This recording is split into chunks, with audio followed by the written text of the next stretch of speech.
नमस्कार। मैं डॉक्टर प्रेम सिंह मीना आप सभी का स्वागत करता हूं। आज हम चर्चा करेंगे बीए पार्ट थर्ड ईयर का जो प्रथम प्रश्न पत्र है उसमें संकलित अयोध्या सिंह उपाध्याय हरिओद का जो प्रिय प्रवास महाकाव्य है उसके छठे सर्ग से जो कवितांश, छठे सर्ग के जो कवितांश है वो हमारे पाठ्य पुस्तक में संकलित हैं। उन्हीं की आज हम व्याख्या करने का प्रयास करेंगे।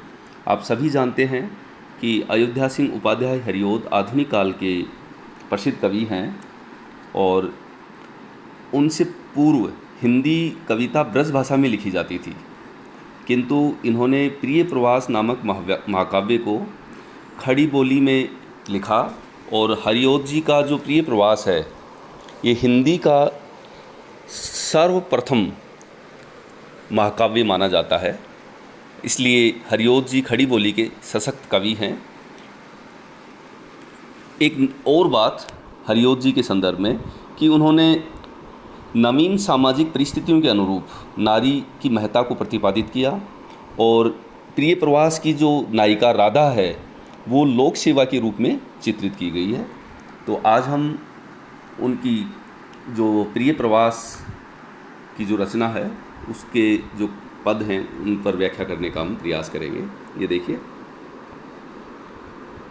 रो रो चिंता सहित दिन को राधिका थी बिताती, आँखों को थी सजल रखती, उन्मुना थी दिखाती, शोभा वाले जलद वपु की हो रही चातकी थी, उत्कंठा थी परम बला वेदना वर्धिता थी। तो व्याख्या को हम जब सप्रसंग व्याख्या करेंगे तो प्रसंग में हमें ये लिखना होगा कि प्रस्तुत पद्यांश अयोध्या सिंह उपाध्याय हरिओद द्वारा रचित प्रिय प्रवास महाकाव्य के छठे सर्ग से उद्धृत है या लिया गया है। और इस पद्यांश में जो कवि है उसने ये बताने का प्रयास किया है कि जब श्री कृष्ण और बलराम ब्रज से मथुरा चले जाते हैं और पुनः जब ब्रज प्रदेश में नहीं लौटते हैं तो जो राधा की जो मनोस्थिति है अपने प्रिय श्री कृष्ण के वियोग में, तो यहाँ श्रृंगार का विप्रलम्ब श्रृंगार यानी वियोग पक्ष हमें देखने को मिलता है कि वो किस तरह से व्यथित है विरह में और श्री कृष्ण को लेकर न आने को लेकर उनकी जो आशंका है वो चिंता में तब्दील होती जा रही है और वो चिंतित होकर किस तरह से उनके नेत्रों से अश्रु प्रवाहित हो रहे हैं और पवन को उन्होंने दूत बनाकर श्री कृष्ण के पास अपना संदेशा प्रेषित करने का प्रयास किया है।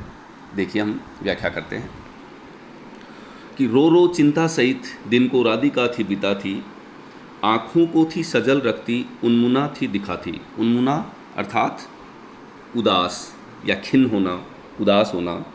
तो जो राधिका थी अपने प्रिय श्री कृष्ण के वियोग में जब वो मथुरा से ब्रज नहीं आते हैं तो वो बहुत चिंतित है और आशंका के कारण, न आने की आशंका के कारण वो बहुत व्यथित होकर रो रही है और अपने दोनों जो नेत्र हैं उनसे सजल हैं, उनके जो दोनों नेत्र हैं सजल हैं, जल से युक्त हैं और अश्रु प्रभावित हो रहे हैं।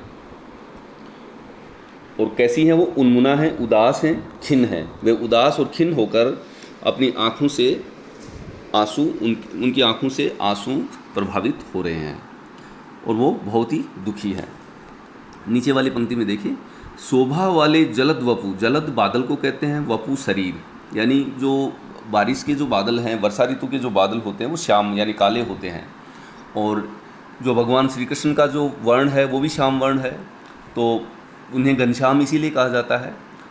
तो जिस तरह से काले बादल या श्याम वर्ण के बादल जो हैं, जो शोभायुक्त जलद हैं, बादल हैं, वो बरसने वाले हैं। देखिए, शोभा वाले जलद वपु की हो रही चातकी थी। चातक पक्षी होता है, चातक को पपीहा भी कहते हैं और चातक पक्षी या पपीहा की ये खास बात होती है कि वो बादल से जो पहली बूंदें होती हैं उन्हीं को वो पीता है, चाहे कितने ही नीचे धरती पर तालाब और तलैया भरे हों, उनका पानी वो नहीं पीता है। और ये भी एक अनुश्रुति की उदंती मान लीजिए कि माना जाता है कि स्वाति नक्षत्र से जो बूंद आती हैं उन्हीं को वो ग्रहण करता है और अपने प्रिय बादल के लिए हमेशा पीऊ पीऊ की रट लगाए रहता है। तो यहाँ चातकी जो है वो राधा के लिए प्रयुक्त हुआ है कि जिस तरह से पपिया होता है या चातक पक्षी होता है अपने प्रिय बादल के लिए पीऊ पीऊ की रट लगाए रहता है और उसी के लिए वो हमेशा बादल के लिए ही प्रति ही समर्पित होता है, तो यहाँ राधा है वो भी अपने प्रिय श्री कृष्ण के प्रति उनके प्रेम में समर्पित हैं और उन्हीं के समान काले बादल होते हैं, काले बादल के समान ही श्याम जो हैं वो भी शोभायमान हैं, सुंदर श्याम वर्ण के हैं और उसकी वो पपीहा के समान चातकी वो हो गई हैं। उत्कंठा थी, वो उत्सुक हैं, उत्सुकता है अपने प्रिय के आने की। वो क्या है, उत्कंठा थी प्रम्बला, प्रम्बला मतलब प्रबल, अत्यंत ही प्रबल उत्सुकता है आने की उनकी। और वेदना, जब वो नहीं आते हैं तो वेदना वर्धिता थी और उनकी जो विरह की जो वेदना है, विरह की जो व्यथा है वो वर्धिता यानी बढ़ती जा रही है। जब वो नहीं आते हैं तो विरह वेदना अत्यधिक उनकी बढ़ गई है और उनकी जो उत्कंठा उत्सुकता है वो अत्यंत प्रबल है। तो ऐसी स्थिति में वो जो राधा हैं चातक पक्षी के समान भगवान श्री कृष्ण के लिए हो गई हैं, चातकी हो गई हैं और पूरा दिन वो रो रो कर अपनी आँखों से अश्रु प्रभावित करती रहती हैं। इस तरह का संदर्भ उन्होंने बताने का प्रयास किया है। अब आगे और देखिए, बैठी खिन्ना एक दिवस वे घेर में थी अकेली, आके आंसू दृग युगल में था धरा को भिगोता। एक दिन वो बैठी खिन्ना, खिन्न यानी उदास, वो उदास एक दिन अपने घेर में यानी घर में बैठी हुई थी, अकेली थी। आके आंसू दृग युगल, दृग मानी नेत्र और युगल समूह को कहते हैं, यानी दोनों नेत्रों से क्या हो रहे थे, आंसू प्रभावित हो रहे थे और वो आंसू इतनी तीव्र गति से मतलब निकल रहे थे कि धरा को भिगोते, धरती जैसे उनसे भीग गई हो। तो अतिशयोक्ति भी यहाँ देखिए कि ये धरा को भिगो रहे थे, अतिशयोक्ति अलंकार भी है। आई धीरे इस सदन में पुष्प सदगंध को ले, इसी समय इस सदन में, सदन घर को कहते हैं, तो इस घर में पुष्प सदगंध ले, फूलों की सुगंध से युक्त जो हवा है, प्रातः वाली सुपवन इसी काल वातायनों से, वातायन यानी झरोखों से, खिड़कियों से, इसी काल इसी समय जब राधिका अकेली है और खिन्न होकर उदास होकर घर में बैठी हुई है और उनके दोनों नेत्रों से आंसू प्रभावित हो रहे हैं, ऐसे समय में वातायनों से, खिड़कियों से सुपवन अच्छी पवन, प्रातः वाली सुबह सुबह सदगंध ले, अच्छे पुष्प से युक्त अच्छी गंध लेकर वो इस घर में प्रवेश हुई है और वो पहुंची है। और उसने क्या किया देखिए, आके पूरा सदन, आके पूरा सदन, सदन अर्थात घर, उसने शोर भीला बनाया।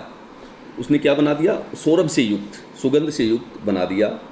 चाहा सारा कलुष तन का राधिका के मिटाना, और वो पवन जो है वो क्या करना चाहती हैं, जो सारा कलुष है, जो दुख है, तन अर्थात शरीर, कि शरीर का जितना भी कलुष है, दुख है, विरह का जो दुख है राधिका का, उसको उसने क्या चाहा, मिटाना चाहा, समाप्त करने का प्रयास किया।